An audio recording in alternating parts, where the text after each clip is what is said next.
अस्सलाम वालेकुम गाइस। आज मैं आप लोगों को सिखाऊंगा क्लैंपर मीटर। क्लैंपर मीटर क्या होता है और ये कैसे यूज़ करते हैं, ये मैं आप लोगों को आज सिखाऊंगा।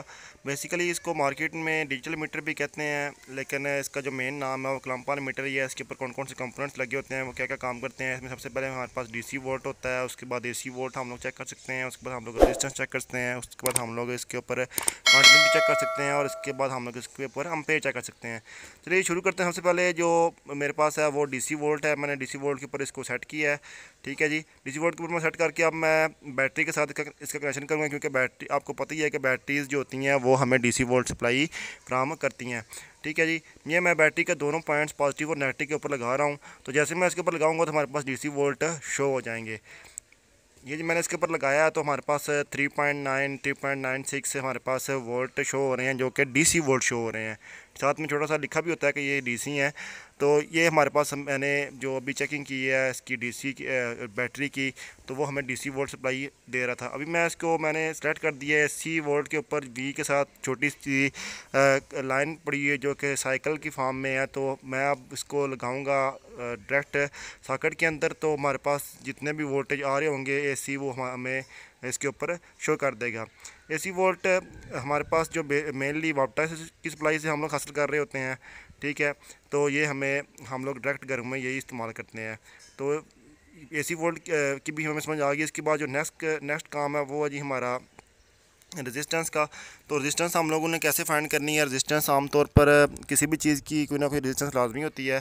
तो ये मैं बैटरी की रेजिस्टेंस चेक करने लगा हूँ, तो इसकी रेजिस्टेंस ये मुसलसल तब्दील होती रहेगी, क्योंकि ये डीसी बैटरी है, तो इसलिए हम लोग इसकी रेजिस्टेंस सही तरह चेक नहीं कर सकेंगे। तो इसलिए मैं जस्ट आप लोगों को डेमो देने के लिए मैं अपने हाथों में इसकी जो प्रॉब्स हैं उसको पकड़ लूँगा, तो ये हमें कोई ना कोई रेजिस्टेंस शो करेगा। ये जी मैंने इसको अपने हाथों में पकड़ा, तो ये इसने हमारे पास 0.26 0.24 0.28 ये मेरी बॉडी की रेजिस्टेंस है जो कि हमें शो कर रही है। ठीक हो गया जी। इसके बाद जो नेक्स्ट काम हमने करना है वो ये है जी, मैं चेक करने लगा हूँ कंटिन्यूटी। कंटिन्यूटी क्या होती है? किसी चीज़ की असलियत, यानी आपने देखना है कि कोई चीज़ सही है कि नहीं है। सपोज़ मेरे पास एक वायर है, मैंने उस वायर को चेक करना है कि क्या इसके कंडक्टर्स बिल्कुल ठीक हैं, इसकी वायर अंदर से टूटी हुई तो नहीं है। मैं जैसे ही इसको लगाऊंगा तो एक तो ये बीप करेगा, ठीक है, और साथ में जो हमारे पास जो भी चीज़ होगी वो उसकी जो प्रेजेंस होगी, उसकी जो हालत होगी वो बताएगा कि इसकी हालत बिल्कुल ठीक है या नहीं। तो ये मेरे पास एक वायर है, मैं वायर के दोनों सिरों के ऊपर एक जो ब्लैक और एक रेड जो मेरे पास प्रॉब है उसको मैं लगाऊंगा, तो मेरे पास ये बीप की फॉर्म में ये हमें बताएगा कि जी ये आपका जो वायर है वो बिल्कुल ठीक है, या अगर वायर टूटी हुई दरमियान से तो वो बीप शो नहीं करेगी। नेक्स्ट जो काम हमने करना है वो ये है जी, वो क्लैंपर मीटर के ऊपर जो हम लोग जो मेन काम करते हैं वो अम्पेयर चेक करते हैं। तो अम्पेयर चेक करने के लिए हमने करना क्या होता है, पहले मैंने इसको अम्पेयर्स के ऊपर सेट कर लेना है। अम्पेयर के ऊपर ये सेट हो गया, तो अब मैं नेक्स्ट जो काम करूँगा वो ये करूँगा कि हमने प्रॉब्स इसमें यूज़ नहीं करनी होती। इसमें मैंने जस्ट उसकी जो वायर्स होती हैं, कोई भी आपके पास जो दो वायर हैं उनमें से किसी एक वायर को आपने पकड़ कर इस क्लैंप के अंदर रख देना है। जैसे ये मैं अब इसको पकड़ने लगा हूँ, तो ये हमारे पास जो रीडिंग आ रही होगी वो हमें इसके ऊपर शो कर देगा।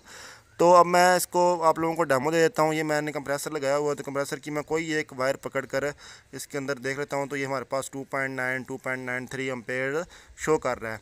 ठीक है जी, कभी भी आपने दोनों वायर्स इकट्ठी नहीं पकड़नी। ठीक है, ये अभी मैं इसके ऊपर दोनों वायर्स इकट्ठी पकड़ूँगा तो हमारे पास ये वोल्ट शो नहीं करेगा। ये मैंने एक वायर पकड़ी है तो 2.9 एम्पेयर शो कर रहा है, तो ये मैं अभी दोनों वायर्स पकड़ूँगा तो ये हमारे पास कोई एम्पेयर शो नहीं करेगा।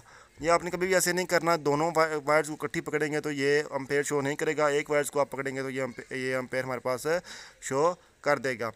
इसके बाद जो लास्ट पॉइंट है वो हमें 200 से 400 एम्पेयर तक शो करवाता है मैक्सिमम। तो अभी मेरे पास जो एक बटन रह गया था येलो कलर का, वो मैंने आपको नहीं बताया। वो इसको हम लोग होल्ड करने के लिए यूज़ करते हैं। होल्ड करने का मकसद क्या है, आपने एक वोल्ट चेक किए हैं, सपोज़ मैंने अभी इसको लगाया है स्विच के अंदर, सॉकेट के अंदर, तो मेरे पास जितने भी वोल्ट आ रहे होंगे, तो मैं जैसे ही इसको ऑन करूँगा तो मेरे पास 218 वोल्ट आ रहे हैं। तो मैं चाहता हूँ कि रीडिंग मेरे पास यही नोट हो जाए। तो मैं जैसे ही बटन को प्रेस करूँगा तो मेरी रीडिंग मेरे पास सेव हो जाएगी, और मैं इसको जैसे ही दोबारा प्रेस करूँगा तो वो ये रीडिंग दोबारा ज़ीरो। ये होल्ड करने का फ़ायदा क्या होता है हमारे पास? होल्ड हम लोग क्यों इसलिए करते हैं ताकि अगर हमारे पास कोई रीडिंग आ रही है वो जल्दी जल्दी हम लोग उसको देख नहीं पा रहे तो उसको हम लोग आराम से होल्ड करके उसको देख सकते हैं।